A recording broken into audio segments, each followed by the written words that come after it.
This is the Five Stars podcast. Let me talk to you. Hi.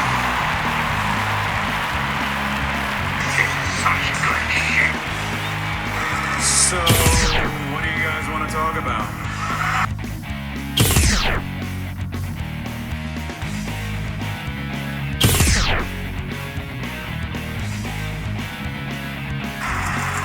Tell me we're not telling lies.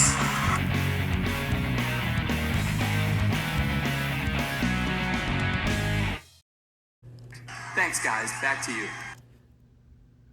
So I actually had to turn off the AC unit before I sat down to record this. Otherwise, I'd have to keep stopping the recording session every 10 minutes when that stupid thing kicks in. That thing is loud, man. I mean, we're definitely at the point where the AC needs to be running constantly. But I can't record when that thing is going off behind me. It just drowns out the audio entirely. And especially with the topic for today's Friday show, I need to make sure I'm in the zone for this one. As you can see by the title of today's podcast, it is a pay-per-view recap. It's WCW Capital Combat. I've been eagerly waiting to tear this thing a new one since the minute they started name-dropping Robocop on TV. There is a lot to get into with this one, and well, it's also partially the reason I chose not to do a Mid-South review this week. Between me being out of town over the weekend, not doing the Monday show, just wanting to devote enough time to prioritizing this pay-per-view for the Friday show, you're in for a special one on this Five Starr Wrestling Report. We are still the wrestling podcast no one knows but everyone needs. You will definitely know where I fall when it comes to the numerous rants and discussions on Capital Combat from fans over the years. Make sure you subscribe, comment, like the show if you have not already. You can check us out on YouTube and Rumble on Mondays and Fridays for classic wrestling discussions. Took me 2 full nights to sift through this 3-hour extravaganza. I actually tapped out on Monday night and said, I can't watch the whole thing in one sitting. I'm going to finish it tomorrow when I'm more in the mood and less pissed off. No joke, that's how much this pay-per-view was eating away at me. So without further ado, let's dive into the calamity. You know, I thought about this the other day too. I don't know how long it's been. Might have been a few years back, right during the height of COVID, when everyone was confined to their homes at the behest of government mandates. I ended up watching a few matches from the Capital Combat pay-per-view, just for my own amusement. The 2 big things I wanted to see were the Midnight Express versus Pillman Zank tag match, and then obviously the Flair Luger main event in the cage. And that was just me watching 2 matches on an 8-match card. People remember the show for being infamously bad. All the Robocop stuff is still considered among the all-time worst of WCW. Now, having gone back and seen the entire pay-per-view from start to finish, this show is so much worse than I remember, dude. It's so bad. Like, this had to have been in the running for one of the all-time worst WCW pay-per-views they've ever run. People like to think back to the dying years of this company, say between like 98 to 2001, when things were just at a tailspin. And there were some pretty bad shows this company ran in their last few years of existence. But Capital Combat to me still holds a very special place in the pantheon of all-time worst WCW pay-per-views. For me, it's like top 3 easily. Is this show, Starrcade 97, and what was that other really infamously bad WCW show they ran when Russo booked that god-awful finish with Goldberg walking out of the match because he refused to take a powerbomb from Nash or whatever it was? It wasn't Bash at the Beach when Jarrett laid down for Hogan. That was a terrible pay-per-view as well. But I just remember there being a WCW event they ran where like nothing on the show was remotely good. Like every single match was complete bullshit. Regardless, yeah, Capital Combat ranks among those types of pay-per-views for me. Maybe not so much for the younger fans, but if you're around my age demographic and you grew up watching during this time,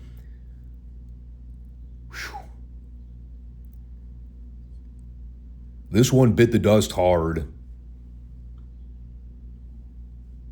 To this day, I'm still astonished when I hear this pay-per-view actually sold out. Granted, they were in the DC Armory, which only seats like 10,000 people on average. And with the business they were doing during this time, 7,500 seemed like a miracle attendance figure. But that is apparently what they did. A sold-out venue. An act of God. Little did these people know what they were actually going to see. And again, there were so many other issues with this thing. All the Robocop BS notwithstanding. For one, it was an 8-match card on a pay-per-view that not only did they completely undermine everything about the main card matches, all at the expense of putting over Robocop, but even all the prelim stuff sucked. Well, not all of it, to be fair. The Paul Ellering Teddy Long hair match had its redeeming qualities, although I wouldn't call it much of a match. This to me is still one of those shows where everything about its presentation came off as WWF light. It was the company getting way too creative with entrances and pyro and, well, for lack of better terms, sports entertainment. Which, not to say that dressing up the entrances was a bad thing, but they just went way too overboard with a lot of this stuff. It also didn't take long for them to completely burn out the audience with all the Robocop spamming.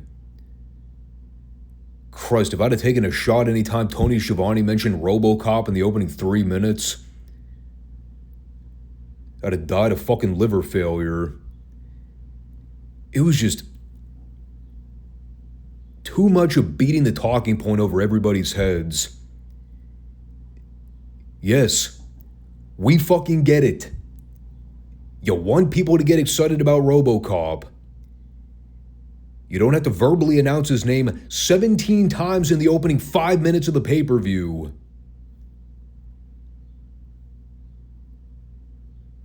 You know what? Let's just get into this thing. I'm already pissed off and I haven't even gotten in anything on the card yet. They open with a 6-man tag. It's Norman and the Road Warriors taking on Kevin Sullivan, Cactus Jack, and Bam Bam Bigelow. And one of these names does not belong in the same category as the other talents involved here. You can all venture a guess as to whom I might be mentioning or referencing. Just a quick sidebar, because I know I'll forget to mention it if I don't already. There's only really one significance to this particular match in history, and that was the fact that it was the last appearance for Hawk and Animal on a WCW event before they parted ways with the company and left for the WWF.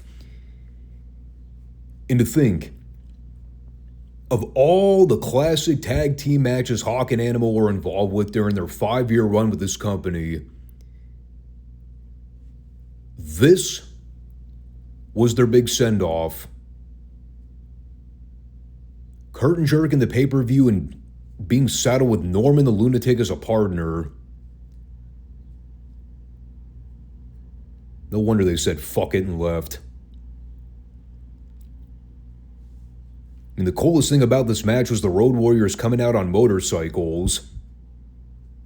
Probably would have been cooler if they actually got to ride the bikes, as opposed to being driven out by two geeks. To this day, I still don't know the full reason as to why the Road Warriors left when they did. Beyond them being fed up with Jim Herd and the direction the company was going. But they had already been neutered as a team with the way they were booked throughout most of '89. Like, even if Herd offered them more money to stay, who knows if they would have taken the offer. To be honest, whether they stayed or left, I don't think it would have made any substantial difference to the overall bottom line. There were a couple decent spots in this match. The work between Bam Bam and the Road Warriors was fun while it lasted. Cactus took some good bumps for him. Heat on Norman for a bit, which led to the Road Warriors getting in there at the end to run wild. Then after things broke down, Hawk came off the top of the clothesline to pin Sullivan while the heels restrained Animal. One of the rare times where I would argue that a team leaving the promotion being put over was the right call. There's always the argument of doing the honors for somebody on your way out the door if you're leaving to go work for another promoter. Normally, I agree with that sentiment. Here, not at all. Because if they would have put anybody else over here other than the Road Warriors, these people would have set the seats on fire. And not in a good kind of heat way. It would have been fuck the company heat.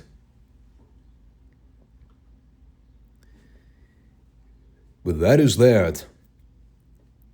The Road Warriors are, well, unless they end up making a couple more TV appearances for tapings, I believe this was their final WCW appearance until, well, whenever they came back for that brief run during the Monday Night Wars in like '96. And even that lasted about as long as a hiccup before they found themselves back in the WWF, where their booking was also shite.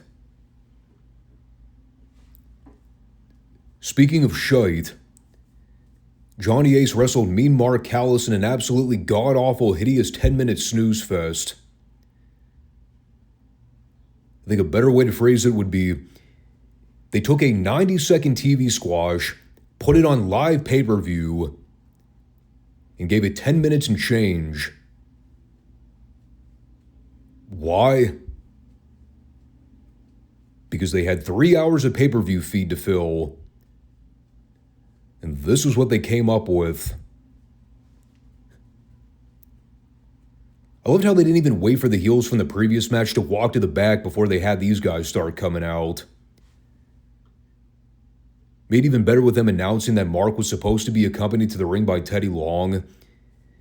But it took Mark until he was like 3/4 of the way down before you actually see Teddy sprinting behind him to try to catch up. I don't know what was going on there. Knowing this company, somebody probably jumped the gun and queued up the music before anybody was actually ready. I certainly was not ready for this segment. I can tell you that much. You know, I get what they were trying to do. Obviously, they saw big things in Mark. They wanted to give him a featured pay-per-view spot and see how he would manage as a singles, now that he wasn't filling the role of Dan Spivey's sidekick. I mean, you could definitely tell that he needed more seasoning, but that he was going to be a major star down the road. If I'm not mistaken, doesn't he end up wrestling Luger for the U.S. title at the Great American Bash? You know, again, the company was clearly behind him. Problem here was that they put him out there with Johnny Laryngitis and had it be a competitive back-and-forth match.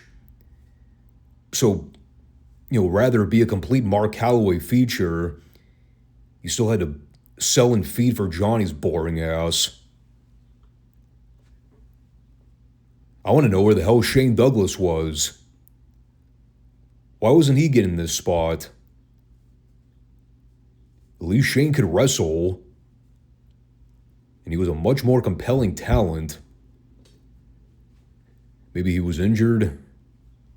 Who knows?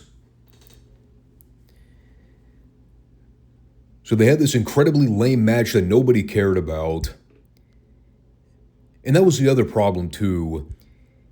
They had a guy in Mark Callis that instinctually you knew he was a talented athlete. But the Mark Callis gimmick just did not work. Mainly in that there was no gimmick. He was just a big, tall, bad guy with no personality. And granted, while Vince definitely took it to the extreme when he gave him the Undertaker persona, it was the exact kind of thing that Mark needed in order to break out as a star. He had good heel mannerisms in this match, but as an overall package, he was still missing something. My favorite part here, oddly enough, it came at the finish. And no, it wasn't just the fact that they ended the match, although that helped. It was a collection of the following things. A, the fans shitting all over Johnny's comeback. B, the fans popping when Johnny missed a flying clothesline.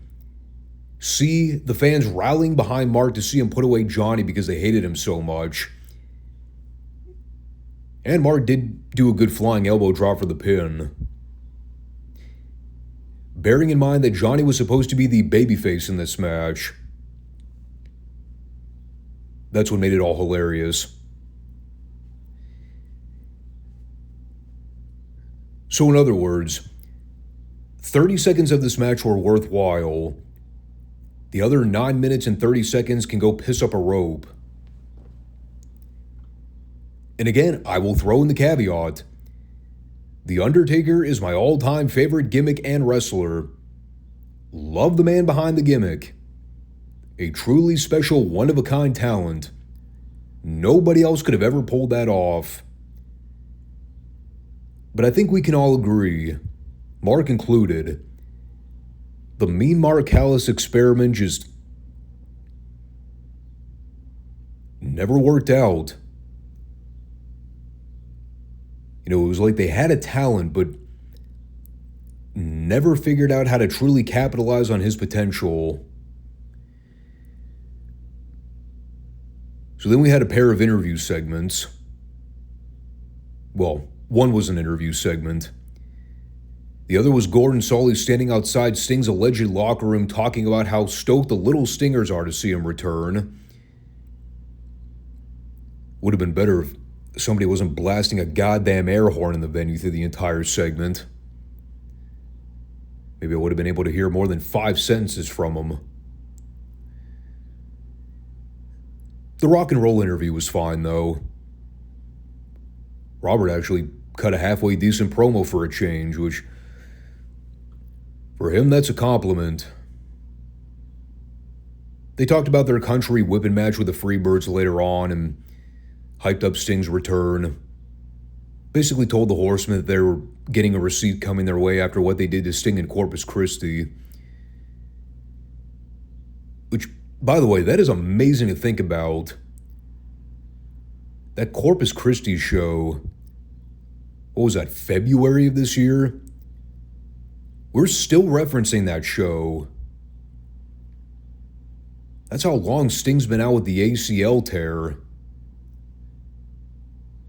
Crazy. So continuing along in our prelim card journey, they did Tommy Rich and Mike Rotunda versus the Samoan SWAT team for some peculiar reason. I remember this match like I remember taking a dump the other day when I got home from work. Meaning that I don't remember a fucking thing about it. If you would have told me this was on the card, I wouldn't have remembered. I can't believe the Samoans are still with this company. Like, I could have sworn these guys had already left by this point. But here they are, going over Tommy Rich and Captain Mike in an almost 18-minute match. Good fucking Lord.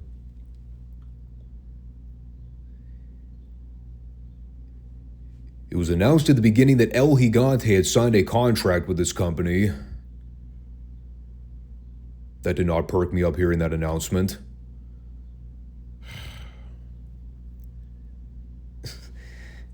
Do I even want to get into the El Gigante rant now? Nah, I'll save that for the end. So let me just cut through the BS and get to the meat of this. I stepped out of the room to put a pizza in the oven during this match. I did not give one single fuck about this match.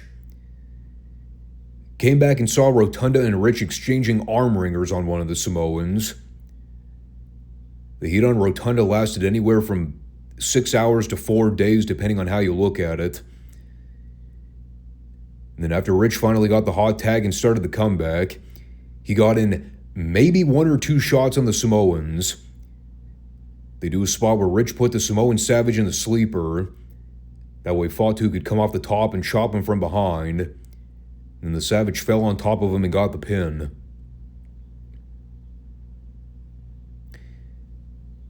Let me reiterate what I mentioned a minute ago. 18 minutes. The simple fact that I left the room to put a pizza in the oven, and when I came back, there were still like 10 more minutes of the Samoans working over Mike Rotunda in holds. That right there was where I officially said, at this point, they could have Sting blow up Robocop with an atom bomb and pin Flair in the middle of the ring to win the world title. It still would not have made this show worth the viewing experience. And keep in mind, we are still only in hour 1. We've seen 3 matches thus far. They have all sucked balls. And this is all just paint-by-numbers booking with clean finishes. We haven't even gotten to the overbooked clusterfuckdom yet. And I was already over this pay-per-view. As far as the hair versus hair match between Teddy Long and Paul Ellering goes, it was about what I expected it to be. First, we have to address the pink elephant in the room. The idea that we were supposed to pop for when Teddy got his head shaved at the end of this. They do understand that Teddy was already like 3/4 of the way bald, right? Before Jay Tapper even shaved off the first strand of hair, you could visibly see the bald spot on his head. Like, come on. It's not like they were shaving Jim Cornette. So I don't even really know what the point of the hair stipulation was. Other than to just finish off what bad genetics had already started. The match is horrible, but, again, like I said earlier, to even call something like this a match is really stretching it. It was a manager's match, which meant they did a bunch of comedy spots. Teddy tried to get heat on Paul at the beginning by cheap-shotting him and loading up the gimmick glove to knock him out, which didn't even get a reaction from the crowd. Then about 15 seconds later, Paul ripped off the glove, exposed the gimmick, and then used the glove to knock out Teddy and pin him. For 2 minutes, it accomplished what it needed to. But even Jim Ross and Bob Caudle didn't even try to take anything about this remotely seriously. I mean, we were far removed from Jim Cornette, Paul Heyman levels in terms of managers actually trying to make a legit feud serious. This was just a silly way for them to pass time and give the fans a chance to poke fun at Teddy. I do like how they actually used Jay Tapper to shave Teddy's head here. I believe he was one of the actual hairstylists that WCW hired at the time to do all the makeup and prep for the boys. Because, that's when Jim Herd hired the makeup crews for television to make everybody look camera friendly. Of course, everybody hated it. But I'm pretty sure Jay Tapper was among those hires. And boy, he was... I'm just going to call it like it is. That guy was about as straight as a fucking plate of cooked noodles.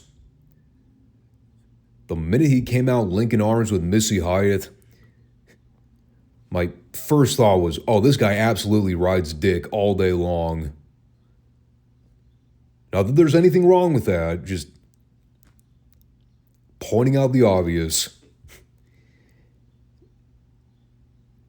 I also don't entirely know why they brought out Missy to be the special guest ring announcer.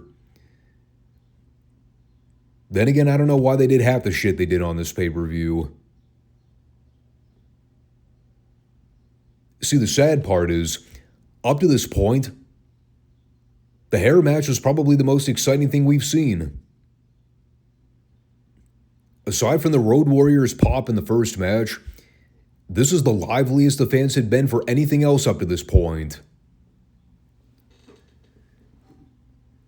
Now, what the hell does that tell you? And unfortunately, things did not get any better after that point. Before we talk about what happened next on the card, let me quickly go over some bullet points from this Horseman promo.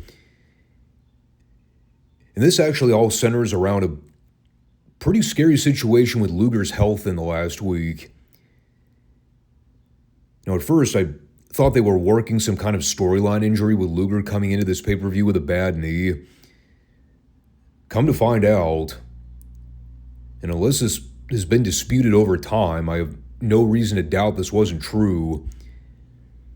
Apparently, Luger had a legit staph infection like a week and a half before this pay-per-view, to the point where they were concerned that he wasn't going to be able to wrestle. They were saying that he was in and out of the hospital getting tested, running a 103-degree fever for the last 10 or so days. I mean, it was a pretty dicey situation there for a bit. Who knows what they would have done had Luger not been able to actually work the show. Now, you could tell he was definitely under the weather when it came to him wrestling Flair in the cage. He looked like he was on the brink of passing out at certain points. I have no idea how the hell he managed to get through that thing, but hats off to him. Luger earned the MVP award for this fucking pay-per-view. Working a 20-something minute main event with a horrible fever and post-staph infection symptoms. That could not have been easy and or fun. But in terms of the actual promo, the Horsemen were telling Luger not to wrestle later on if he knows what's good for him.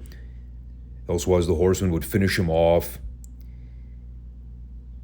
It was weird because it seemed like they were trying to kayfabe it to make it look like it was some other leg injury. But then you had JR talking about the staph infection later on. So I don't entirely know what was going on there.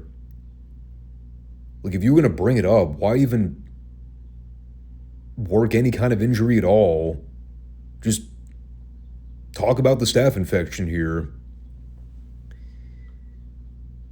But whatever, they came out and got some heat on themselves.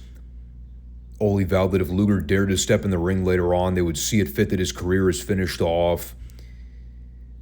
That led to Flair coming in to scream at the camera for a bit and, well, do what Ric Flair does best. There was a tad bit of irony to Flair calling out Luger, implying that Luger is only half the man Flair is. All the while, who should be standing in the background, front and center the whole time, but fucking Sid Vicious in a tuxedo? I had a good laugh at that.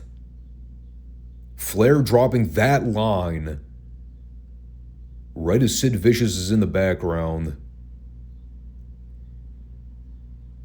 If you know, you know. If not, look it up. Which brought us to the Midnight Express versus Pillman and Zank for the U.S. Heavyweight Tag Belts. And it's unfortunate, too, because this match really is a double-edged sword. On the one hand, yes, this was easily the match of the night, no question. But God, was it petty theft. And that's not even taking into account the booking, which is a whole separate conversation that we're going to have at the finish.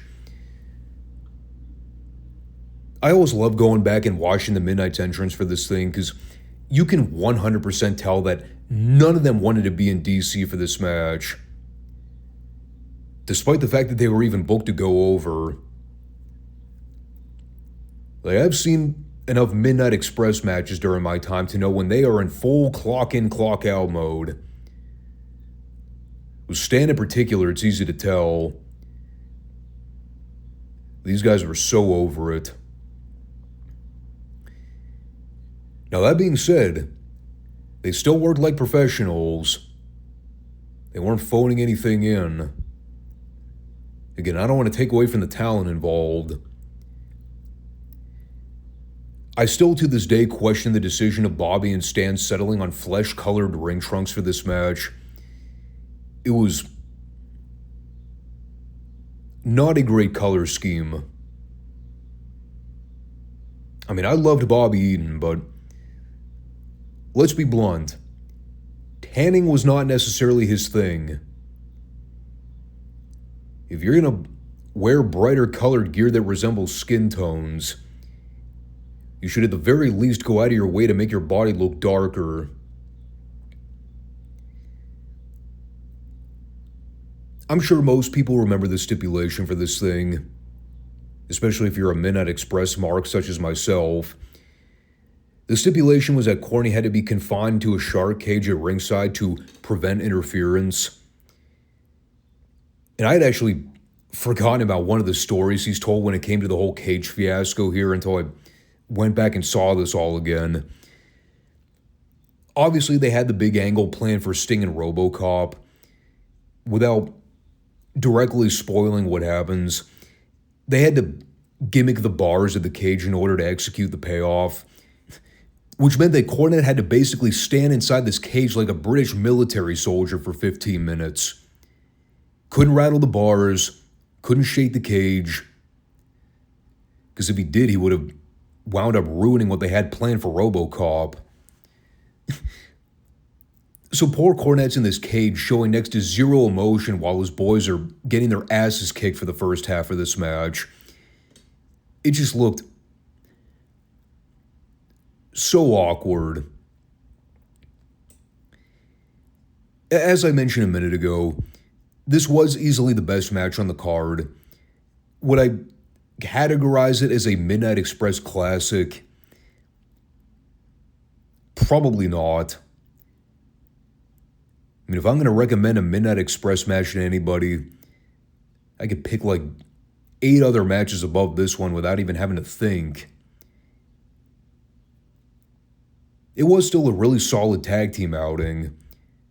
You know, the formula of Bobby and Stan bumping for the baby faces and doing all the over-the-top heel selling, that always gets over. Despite that the fans still universally cheer everything they do. I know in today's climate, people might try and argue it comes off as too comical or silly. For me, I don't think it does. I mean, Christ, at least they're not doing synchronized dance routines in the middle of the match for no fucking reason. So there were a lot of good moments here. The one thing that always bugged me here, and I don't know if this was deliberate or if they legitimately forgot about the storyline because it's been so long, but they'd worked a deal in this match where Bobby and Stan went after Pillman's neck and throat, which, if you remember, played into the angle they shot on TV months back when they injured Pillman's throat with a tennis racket. The angle that they quickly dropped when Hurd got sideways with Cornette about the idea of making Pillman look weak, which is something we talked about before. You can go search out that review and listen to it if you want more context. So they tried to call back to that angle in this match, but the announcers never drew any attention to the TV angle. So it took away from the drama. Again, I don't know if they were told not to mention the tennis racket angle or if they just forgot about it. But that always bothered me. The announcers completely overlooking something like that. And especially with it being JR and Bob Caudle,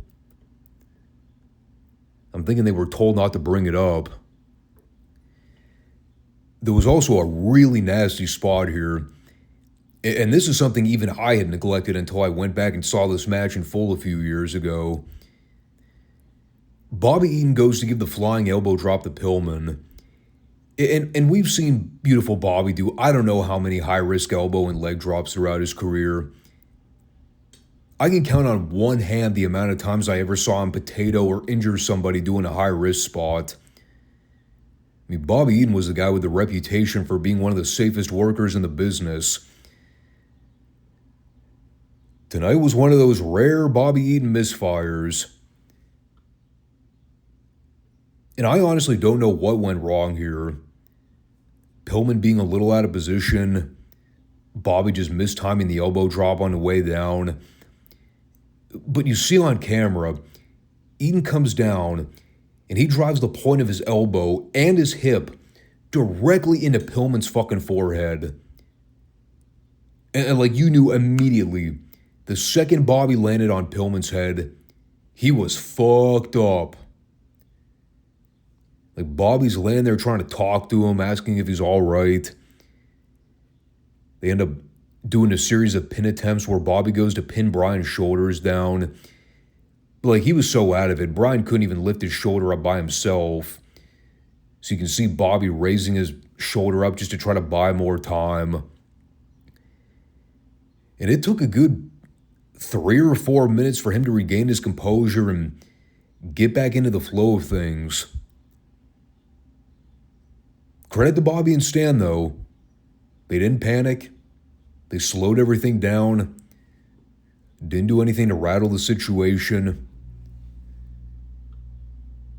That was a spot that I look back and think, that could have completely thrown off the chemistry for the remainder of the match. Thank God it didn't. And so you get the deal at the end where the babyfaces are trying to fire back. And right as Pee Wee's seen holding Pillman back, Stan gives the Z-Man a savate kick to the back of the head, which leads to Bobby rolling him up in a small package for the 3. Which, of course, segues right into the other big issue with this match. The fact that they put over the heels in what I believe wound up being the official blow-off to this feud. Well, even though the fans pop for the Midnight's going over, the decision to have them win the U.S. tag belts back here,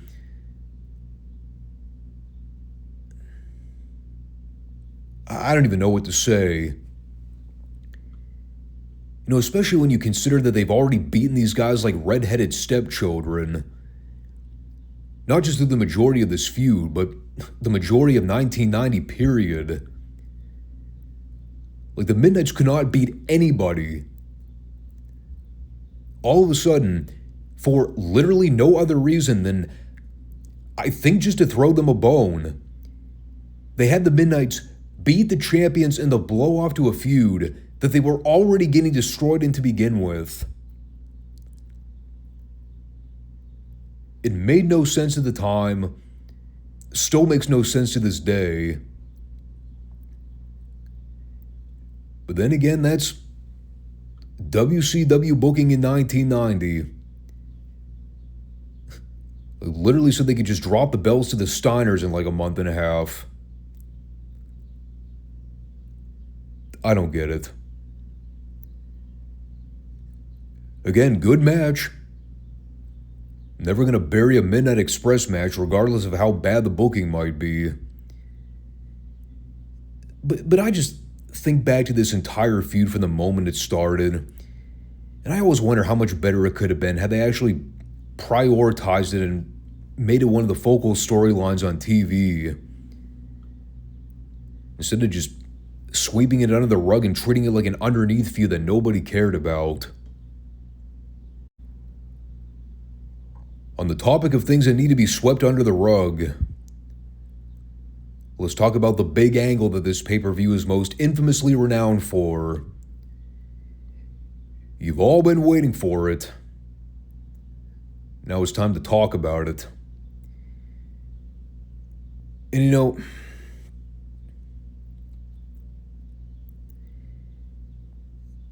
like, I don't even want to try to come across like the guy who's intentionally trying to play devil's advocate. There are people out there that still consider this one of the all-time worst moments in WCW history.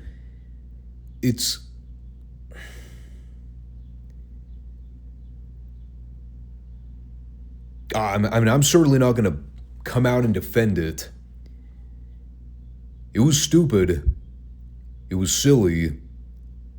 It was cornball. Was it one of the all-time worst moments in company history? I think that's a bit of an exaggeration.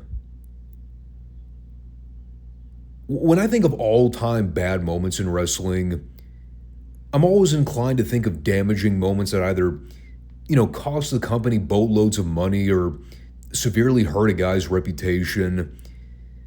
Something that actually had a direct impact on the state of the company. And while, yes, they did directly lose money doing this dumbass Robocop thing, was it enough to drive them into worse debt than what they already accumulated in the last several years?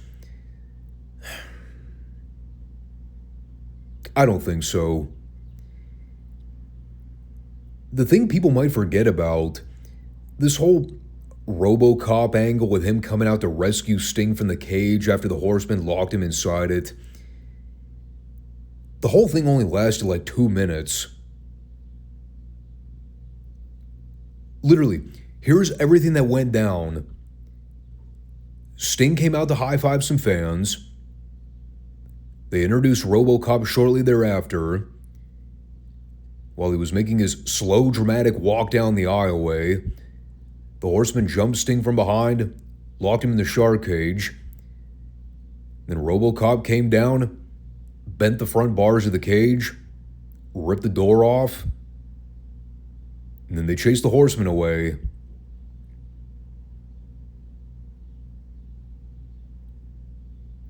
That was it. That was the entire angle. At that point, we never saw Robocop again. He was mentioned maybe 2 or 3 times during the course of the remainder of the pay-per-view. Not to defend it. Again, it was dumb. It was a very pointless angle that did nothing to help the company financially. But would I call it an all-time bad WCW moment?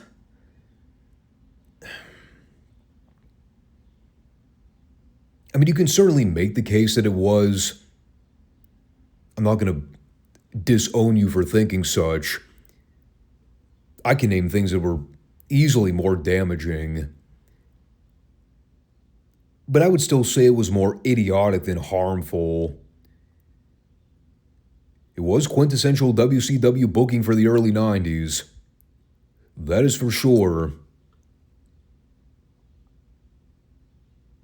For example, something I would consider damaging not for only his reputation, but for the company's pocketbook.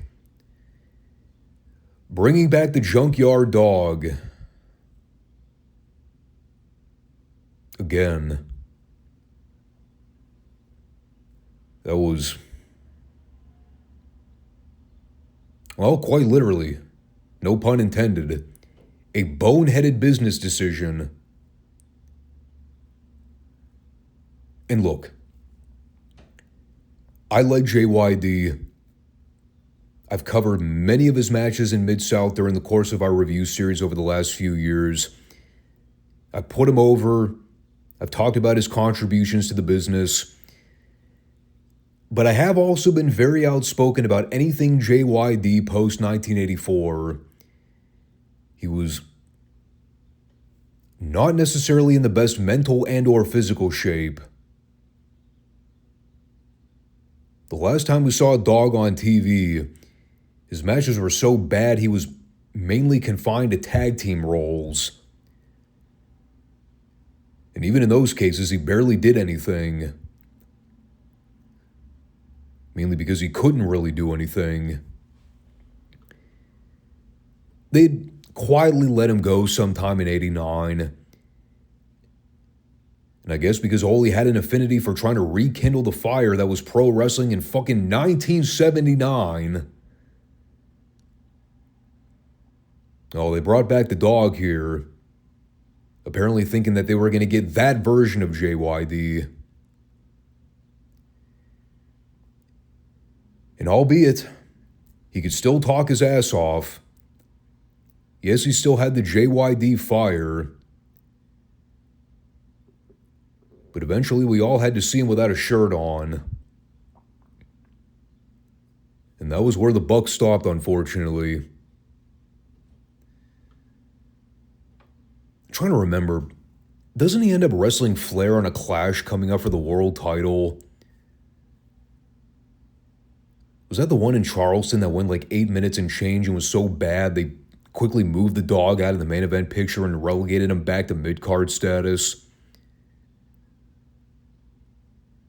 Again, just more of the same when it came to WCW around this time. They didn't know whether to wind their ass or scratch their watch. So that took us to the corporal punishment strap match between the Rock and Roll Express and the Freebirds. Even though it wasn't really a strap match in the traditional use of the gimmick, because they weren't tied at opposite ends of a leather strap by their wrists. No, instead they put the straps on the ring posts, and then the boys could freely use them as they wanted. And in fact, the straps weren't even really the focal part of the match. These guys had that 2 out of 3 falls match on the syndicated Saturday show like a month or so back. I thought that match was great. This was... it was okay. I mean, I enjoyed it for the most part. Although I can't really say there were any standout or memorable moments to it. It was a fairly forgettable pay-per-view match that people don't really talk about. You still had the classic Ricky Morton selling. Freebirds did a decent job milking the strap shots, as did the Rock and Roll. You know, like objectively, there really wasn't anything wrong with the match. But again, you think back to everything we'd already seen up to this point. They already ruined any chance of me giving a shit about anything else for the pay-per-view. It was hard to get into it. Again, the strap stipulation almost seems superfluous when you look at how little they actually used it throughout the match.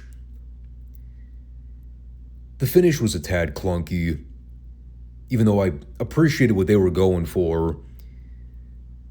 The problem was that they over-telegraphed that the Rock and Roll were going to go over after Hayes hit Gibson with the DDT. because he's spending like a full minute strutting around and stalling while Ricky's trying to set up Garvin so he could post him on the floor. So that way when Hayes tries to go for the DDT on Gibson again, you see Morton come off the top of the sunset roll-up and get the 3 count. Now, was Ricky Morton the legal partner at the time of actually getting this pinfall? Fuck no. Doesn't matter. Not really. At this stage, roles were completely tributary compared to all the other bullshit we've seen. Why not break a few more while we're at it? You know, like I said, it's one of those matches where if you told people it was on this card, they'd probably shrug their shoulders and assume you were telling the truth. But was anybody going to be talking about it 5 minutes after it was over? No. I think everybody still had PTSD from all that Robocop garbage. So it's understandable how this might have gotten overlooked in hindsight. For now, let's talk about Doom versus the Steiners for the World Tag Belts. We're about an hour and a half removed from Teddy Long having his head shaved in a completely random gimmick match they added to the card last minute. So immediately, every smart fan in the world could call this finish a mile ahead. You had to figure Doom were winning the straps here. But like, see, this is how stupid these people were. Incompetent, if we want to be somewhat progressive with our terminology. It's not even the fact that they booked a hair versus hair match with 2 managers that barely had hair to begin with. It's the fact that they didn't even bother with shaving all of Teddy's hair off before this fucking match. He still had hair on his head at the time this match was starting. When Rick Steiner went to pull off the do-rag to expose him, they couldn't even get that part right.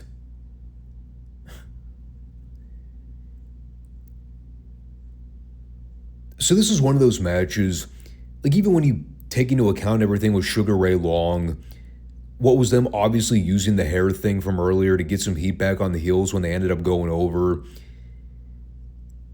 You know, when the Steiners wound up controlling like 90% of the offense here, and that's booking logic 101, you figured the heels were going to find a way to sneak one over after getting their asses kicked through the majority of it. Like, even to the point Doom actually took over here, their heat sequences were very sporadic. They would do something to try to take over, but then Rick and Scott would quickly shut them down and regain control. This was probably one of the first times in watching a Scott Steiner match where I could visibly see him juicing up for the big run he would have later on as a singles. Granted, it was way more obvious during the Nitro era that Scotty was on the gas. But even here, I noticed how big he had gone in the last year. I could also tell how gassed he was by the time the match ended, meaning that he was visibly struggling to keep up. What they did here was fine. The DC crowd liked the Steiners, so anything they did in the match they got a big reaction for. It wasn't the cleanest or smoothest match in the world, but that was par for the course whenever you're talking about a Steiner Brothers match. Fluidity and smoothness were not exactly something they excelled at as athletes, but that was also part of their charm. Scotty started fucking up stuff at the end because he was kind of tired. He and Ron butchered the spot right before Rick was supposed to get the hot tag to make the comeback, so they ended up running back the same spot so Scott could actually hit Ron with the back body drop, as opposed to them just colliding with each other because Scotty blanked on what was supposed to happen. And that led to a bunch of pandemonium with Scott getting posted on the floor. Teddy ran the distraction on the apron while Rick had Butch in the corner to throw down punches. That way Ron could hit Rick and give Butch the advantage so he could fall on top and get the pin. I mean, whatever you want to say about Doom going over here,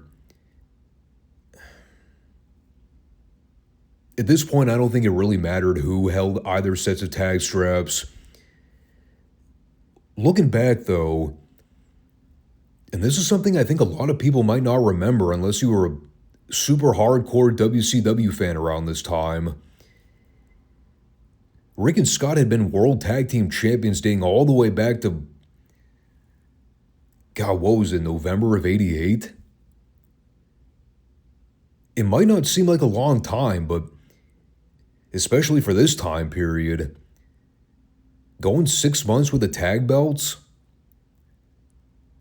it wasn't something you saw all that often. I think, unless I'm mistaken, and somebody can certainly correct me if I'm wrong about this, I think the only other team in the NWA history to hold the World Tag Belts longer were the Midnights, right? Back in '86 when they beat the Rock and Roll on the syndicated TBS show, their title reign was a little over 6 months. They also held the U.S. tag belts for almost a full year when they won them in the finals of the '87 tournament. And, you know, granted, I wouldn't necessarily say the Steiners had a legendary run with the World Tag Straps. It was still a good run. I still think the only reason they put the belts on Doom here was so Teddy could get some heat back on himself. It's not like they were derailing what was already an epic title run with Rick and Scott. So this is fine. It was not a spectacular match, but they accomplished what they needed to in order to move these teams on and put some of these longer standing feuds to closure. Because that's another thing too. The Doom Steiners feud had been going on for quite a while. But even so, there was only one match on this card that they even bothered to really sell on TV. If you can even call it that. They drew attention to the cage match between Flair and Luger for the NWA World Heavyweight title. And again, going back to the thing we were talking about earlier, the whole Luger situation with him getting a legit staph infection just days before this event, him having to go out there and wrestle a main event world title match when he looked like he was ready to pass out. He had his left knee taped up going in.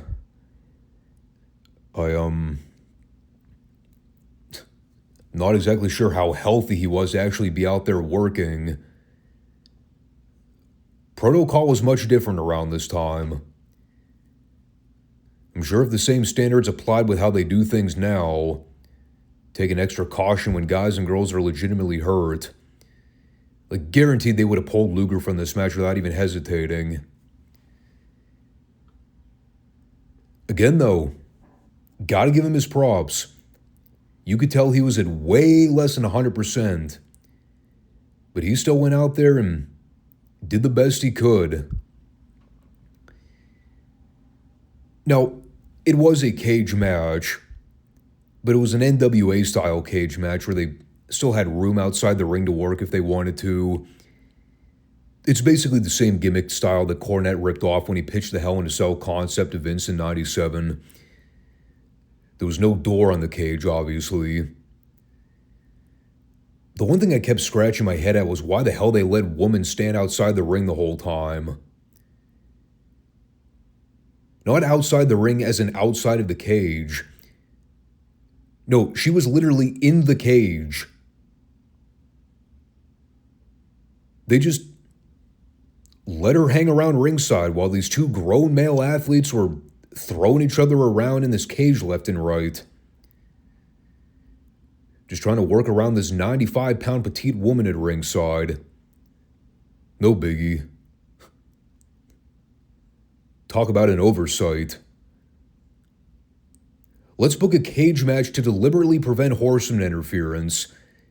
Yeah, we'll just let one of the Horseman affiliates stand inside the cage. What harm could she possibly cause? So bearing in mind that Luger was deathly ill going in, they still managed to work around that and pull off what I thought was a fine main event cage match. Flair bled from asshole to appetite. Did all the usual stuff you'd expect to try to make Luger look like a beast.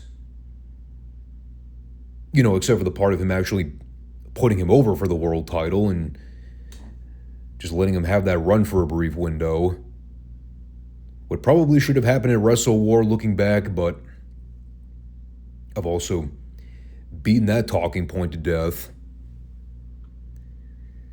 The ref had already caught woman trying to hide a gimmick in her glove before the match. So after that point, she was completely useless in adding any kind of heat or drama here. The heat came to the finish when they did all the ridiculous overbooked chicanery. And I know some people are going to be like, why are you glossing over the match so much? At this point, I've pretty much said all there is to say about the Flair-Luger dynamic. It's a conversation that I've just run into the ground. In terms of their interactions and the style of match they traditionally had, they were always great. I wouldn't classify this as one of their better ones, but they had a formula that worked. They pretty much stuck the course here. But for me, the finish of this thing, it really is the story behind, well, not even just this match, but so much of what was wrong with the whole pay-per-view. Overcomplicating shit unnecessarily to the point where you just drive off fans in disgust. Let's start by addressing the Horseman stuff. So Arn, Ole, and Sid come down to start running amok to try to climb the cage. That leads to Sting coming out like a complete and total moron to get jumped by the Horseman. Because I guess Sting forgot about the fact that his good buddy Lex was not able to actually bail him out here. You know, on account of this fucking cage that was in the way. But that wasn't the reason they did all that. No, the reason they had Sting come out to look like a blithering simpleton to get jumped by the Horseman was so that he could get bailed out by the debuting El Gigante, who literally came out to do the following. He shoved Ole to the ground. He then gawkily stalked the Horseman away from ringside. And that was it.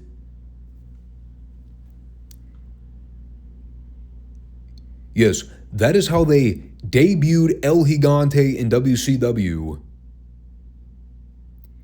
He came out to do fuck all of nothing. And I don't even mean that as a form of hyperbole. He barely lifted a finger to use any form of physicality for this runoff angle. He walked down the aisle, kind of shoved Ole to the ground, although it was more so Ole taking his own bump. And then he vanished. Never to be seen for the remainder of the card. Just like the Robocop debacle. Also, they could do another 2 minutes of wrestling, wherein the Horseman ended up coming back up to set up the angle where Ole had somehow gotten possession of the gimmick to control the cage. That way he could lift it up so Barry Windham could interfere to attack Luger for the disqualification. And before you all point out the obvious absurdity here, DQ inside a cage, let's take it a step further and talk about the stupidity of the Horsemen managing to make it back out to ringside after they had already been run off by the babyfaces not 2 minutes prior.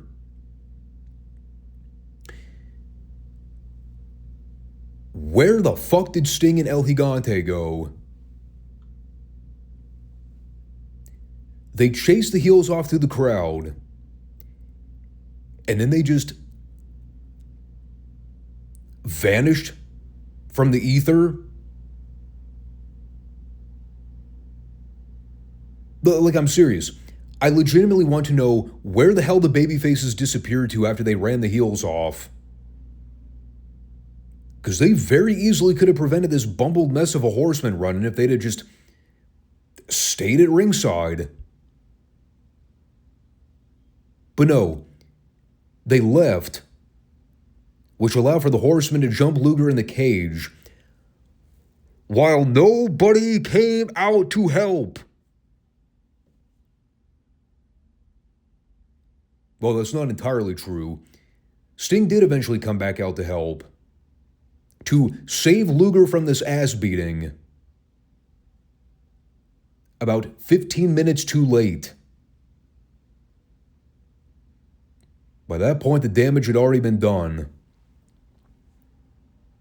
And all it did was make Sting look like a raging dickwad for leaving his friend high and dry for like 3 minutes while he was getting his ass destroyed.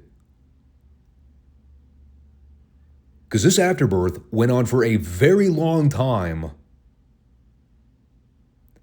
Like, I'm sitting there watching Luger get massacred forever by the heels, and I keep asking, where the fuck is Sting? Turns out he apparently had to go take a piss or something. So they leave Luger for dead. The fans shat all over everything at the end, because they realized they had gotten fucked over with another bad pay-per-view finish decision. Meanwhile, I'm sitting here pissed off that I wasted almost 3 hours of my life going back and reliving a horror show from start to finish. Overall, it was not a very pleasurable experience, as one might imagine. And, you know, as far as the El Gigante thing goes, whether you know him as El Gigante or Giant Gonzalez, Jorge Gonzalez, the story is the same. He was a fucking rotten professional wrestler. The reason Herd brought him in was because he was a mark for big, tall guys. Despite that he had no wrestling training prior and was a former basketball player, and not even a good basketball player at that. The thing is, he was around 7'7" tall for a shoot. He towered over Sid Vicious when he came out to do that confrontation earlier. You know, it's not to say he wasn't a spectacle of a human being to look at, but like you could tell immediately, without ever having to see him work a match, the guy had 2 visible left feet. He was no athlete. And his debut was such a popcorn fart because of the fact that they were clearly trying to hide the fact that he wasn't able to do anything physically. Clearly. Which begs the question, why did they bother with it? Besides, again, Jim Herd being a complete buffoon who knew nothing about wrestling and merely saw Giant. He's an attraction. Yeah, but he couldn't work a lick. So what's the appeal?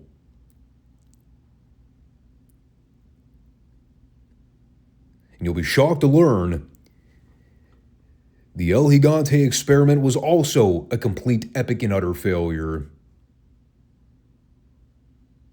Who the fuck could have called that? So that was Capital Combat. I think I made it pretty crystal clear on where I stand with this debacle. It is a pay-per-view that is purely worth checking out for laughs if you want to go back and recount some of the lesser fine moments in WCW history.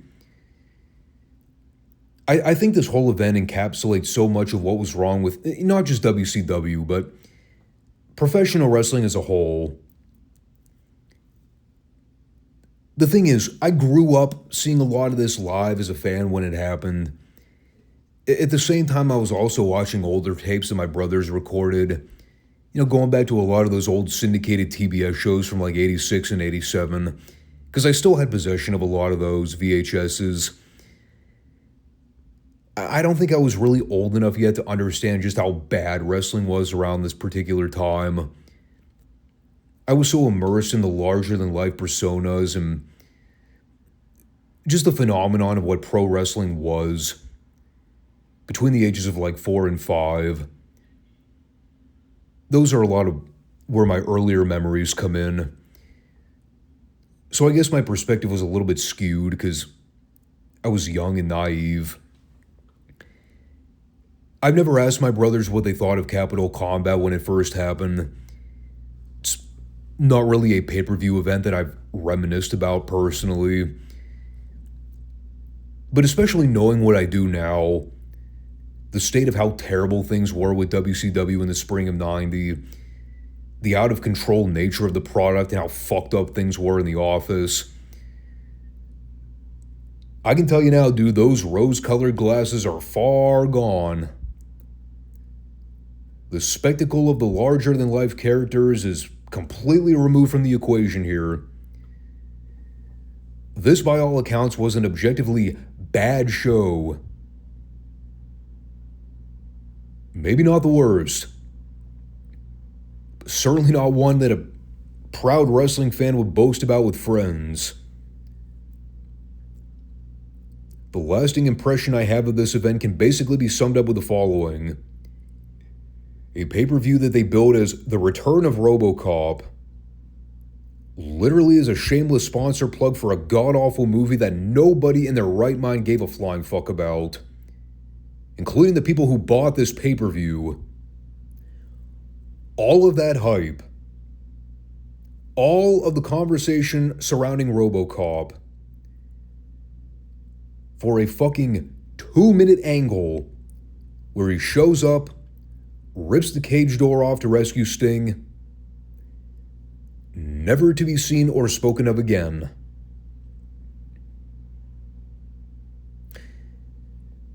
Are you really surprised? Truly.